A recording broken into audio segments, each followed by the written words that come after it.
Installé à une terrasse, M. Charles consultait le menu et ne vit pas la secrétaire approcher.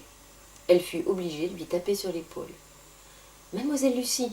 dit-il en bondissant de sa chaise. Comme elle restait plantée devant lui, il s'enhardit et lui proposa de s'asseoir.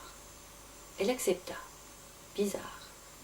Elle avait jusqu'alors toujours fait en sorte de ne jamais s'afficher avec lui à l'extérieur de l'entreprise. Elle déjeunait souvent dans son bureau, d'une salade maison et d'un yaourt 0%. M. Charles se reprocha d'avoir choisi la terrasse. L'intérieur eût été plus discret. Il craignait la médisance de ses collègues. Mademoiselle Lucie paraissait anxieuse. Elle tenta un sourire. Il en fit de même. Ses fossettes se creusèrent et accusèrent son air adolescent que la tranquillité de son existence faisait perdurer. Il en développait un véritable complexe. Elle rompit le silence dans lequel le bruit de leurs pensées les enfermait. « Est-ce que je peux vous confier un secret, monsieur Charles ?»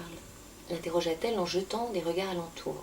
« Bien sûr, » répondit-il presque indigné qu'elle pût douter de lui. « Voilà, vous avez peut-être constaté que ce matin, j'ai été absente. »« Oui, en effet. » »« C'est à cause du secret que je voudrais vous confier pour avoir votre avis. » Il se racla la gorge. « C'est difficile, » reprit la secrétaire. « Je vous connais si peu, monsieur Charles. Souvent, on s'épanche avec des inconnus alors qu'on reste silencieux avec ses proches. C'est vrai, mais moi... C'est délicat. » Il se redressa sur sa chaise, resserra son nœud de cravate et s'éclaircit la voix. « N'ayez aucune crainte. » Voilà. Elle se pencha vers lui et chuchota. « Vous savez, j'ai confiance en vous parce que vous n'êtes pas comme les autres hommes. » Elle appuya ses dires d'une rougeur au visage.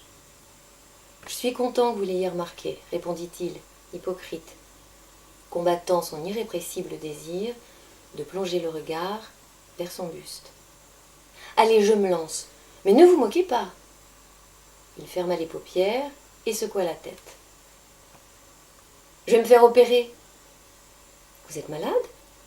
Rassurez-vous, je veux juste une poitrine normale. » « Et pourquoi ? Ne faites pas l'innocent. À part vous, les hommes ne me regardent jamais dans les yeux. Ils n'y arrivent pas. Mon décolleté les fascine ou les met mal à l'aise. J'en ai assez à 35 ans d'être encore célibataire. Mais vous pourriez trouver un homme qui vous aime tel que vous êtes. » La force de sa remarque le plaça au premier rang des amoureux potentiels. « Depuis longtemps, reprit-elle le souffle court, j'ai compris que seuls mes seins intéressaient les hommes. Avant de les toucher, ils sont aux petits soins. Après, ils sortent leur agenda et découvrent un rendez-vous urgent. Excusez-moi, monsieur Charles, de ma franchise, mais j'ai l'impression d'être une attraction qu'il faut visiter avant de passer à autre chose. Vous croyez que je ne sais pas qu'à la boîte on fait des paris stupides sur mes menstruations ?» Il rougit, mais ne releva pas le lapsus. Comment avouer à la secrétaire, sans la heurter, qu'il ne regarderait pas son agenda après avoir caressé ses formes qu'il vénérait? Rien ne sortit de sa bouche.